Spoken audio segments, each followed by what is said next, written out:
तो विकी कौशल की छावा देखने के बाद मैं आपको एक चीज तो गारंटी कर सकता हूं कि he is the most versatile actor in Bollywood today, क्योंकि फिल्म के आखिरी आधे घंटे में जो बंदे ने परफॉर्मेंस दी है, आई एम डैम श्योर कि इस फिल्म के लिए उनको नेशनल अवार्ड जरूर मिलेगा। जहां मैं छावा की एज अ फिल्म बात करूं तो ये कहानी है छत्रपति संभाजी महाराज की, जो कि उनकी ब्रेवरी और उनके सैक्रिफाइस को सेलिब्रेट करती है। और इस पूरे 2.5 घंटे के ड्रामा में यही दिखाया गया है कि वो किस तरीके के इंसान थे, उन्हें क्या क्या बैटल्स लड़ी और किस तरीके से उन्होंने अपनी पूरी लाइफ हिंदवी स्वराज को डेडिकेट कर दी। अब ऑब्वियसली ये फिल्म पीरियड ड्रामा तो है, लेकिन उसके बावजूद भी फिल्म में बहुत सारी सिनेमैटिक लिबर्टीज ली गई हैं। तो मैं आपको दोनों बता देता हूँ क्या चीजें मुझे फिल्म में पसंद आई और क्या चीजें मुझे फिल्म में थोड़ी बहुत हल्की लगी।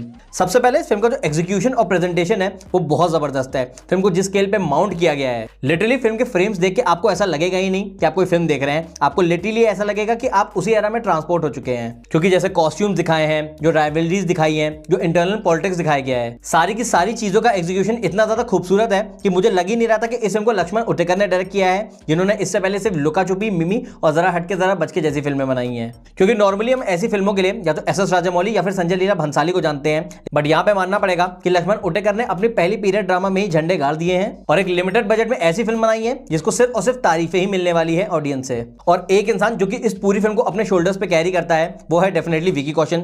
विकी कौशल के बारे में मैं फिर से रिपीट करूंगा कि he is the most versatile actor in Bollywood. 1.5 साल पहले उन्होंने सैम मानेकशॉ का रोल किया था सैम बहादुर में, और अब वो बने हैं छत्रपति संभाजी महाराज। और दोनों फिल्मों में अगर आप रोल देखेंगे तो ये बिल्कुल पोल्स अपार्ट है, यानी परफॉर्मेंसेस बिल्कुल डिफरेंट है, बट इट्स अनबिलीवेबल कि वो दोनों फिल्मों में बिल्कुल ऑथेंटिक लगते हैं। यानी अब आंखें बंद करके सैम मानेकशॉ या फिर छत्रपति संभाजी महाराज के बारे में सोचेंगे तो डेफिनेटली विकी कौशल का ही चेहरा सामने आएगा। और सिमिलर लेवल की आउटस्टैंडिंग परफॉर्मेंस दी है अक्षय खन्ना ने भी। फिल्म में उन्होंने औरंगजेब का कैरेक्टर प्ले किया है और हम सभी जानते हैं वो कितना ज्यादा रूथलेस रूलर था। तो ऑल दो फिल्म में उनके बहुत ज्यादा डायलॉग्स तो नहीं है, लेकिन उसके बावजूद भी जो उनकी एक्टिंग है प्लस जो उनका मेकअप और गेटअप है, इन सारी चीजों की वजह से उनका कैरेक्टर इतना ज्यादा मेनेसिंग लगता है कि लिटरली फिल्म देखते टाइम आप उनके कैरेक्टर से नफरत करने लगोगे, जो कि एक्चुअली कैरेक्टर की डिमांड है। रही बात इस फिल्म के सबसे पीक मोमेंट की, तो वो डेफिनेटली इस फिल्म का क्लाइमैक्स है, जो कि अप्रोक्सीमेटली 30 से 40 मिनट का है, जहां हमको ये दिखाया गया था कि किस तरीके से औरंगजेब ने संभाजी महाराज को टॉर्चर किया था।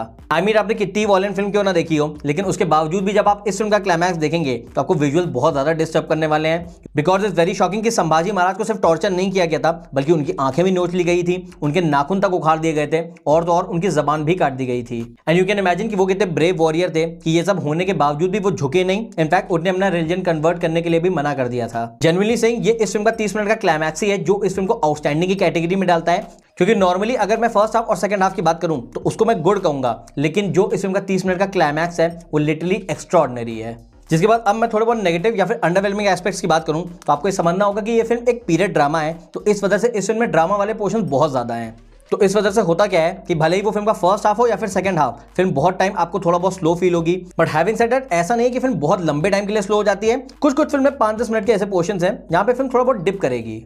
जिसके बाद नेक्स्ट छोटी सी कंप्लेंट मेरी अक्षय खन्ना के कैरेक्टर से है कि उनका कैरेक्टर का लुक तो बहुत ही जबरदस्त था, लेकिन उसके बावजूद भी उनको डायलॉग्स बहुत ज्यादा कम दिए गए। अगर आपको पद्मावत याद हो तो जिस तरीके से रणवीर सिंह को एज अलाउद्दीन खिलजी यूज किया गया था, अगर उसी तरीके से इस फिल्म में अक्षय खन्ना को यूज किया गया होता तो उसका सबसे बड़ा फायदा ये होता कि उनका स्क्रीन टाइम और डायलॉग बढ़ने से उनकी परफॉर्मेंस और भी ज्यादा इंपैक्टफुल होती, और अगर हीरो के सामने एक ज्यादा स्ट्रॉन्ग विलन खड़ा हो जाता तो ऑडियंस को फिल्म देखने में और भी ज्यादा मजा आती। सो ओवरऑल छावा को लेके मेरा फाइनल वर्डिक्ट यही है कि ये एक आउटस्टैंडिंग मूवी है जिसमें जितने भी लीड एक्टर्स हैं या फिर सपोर्टिंग एक्टर्स हैं सभी ने बहुत ही टेरिफिक परफॉर्मेंस दी है। मेरी तरफ से 100% रिकमेंडेड है। आपको डेफिनेटली ये फिल्म अपने फ्रेंड्स और फैमिली के साथ देखनी चाहिए। यहाँ इसका फर्स्ट और सेकंड हाफ अच्छे हैं और क्लाइमैक्स बिल्कुल ही ब्रेथ टेकिंग है।